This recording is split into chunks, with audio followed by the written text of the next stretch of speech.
Idol, baka naman masyadong agresibo yung mga galaw mo kanina, kaya uminit na naman sa'yo yung ulong babae. Hindi nga bro eh. Alam mo, todo pa charming na ako sa kanya. Sadya talagang masungit lang yung babaeng yun. Alam ko na! Stalk natin siya! Wait lang ha. Boom! Nakuha ko na yung account niya. Bukod sa mga selfies niya, kasama yung mga isda niya, mahilig din pala siya sa matcha latte. Ay, di ba specialty mo yun? Eh, digawan mo siya. Kahit mga 3, kayang-kaya mo eh. Sabi mo ah. Oo. Ewan ko lang, pag di lumambot sa'yo puso na.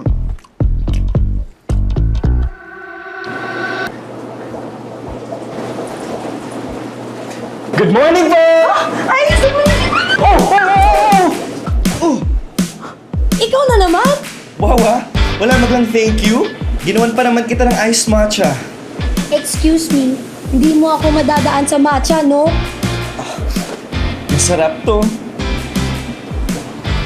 Masarap? Of course. Akong gumawa nito para sa'yo. Sige nga.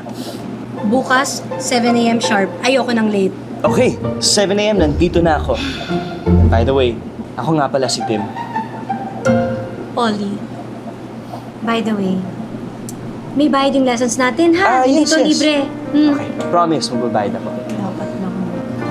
O, tikman mo na yan. Ayoko mo. Sige na, Ayoko mo. tikman mo na. Ayoko mo.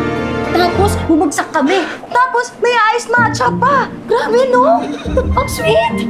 Pero, in fairness may pa-matcha-matcha pa siya. Grabe. Pero wait lang, buti pumayag ka.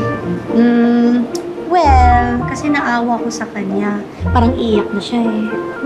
Siya! Naawa or nakyutan. Sabi sa'yo, bagay kayo eh. Bukod sa naawa, sayang rin yung bayad eh. Oh, sus! Pero, akalain mo yun. Sa dinami-dami ng kape, yung favorite mo pa talagang dinala niya. I think it's destiny.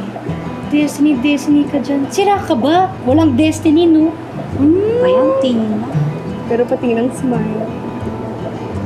Sarap. In fairness, masarap nga. Ba't ka nag-blush? Hindi nga ako nagbo-blush. Pero masarap nga eh.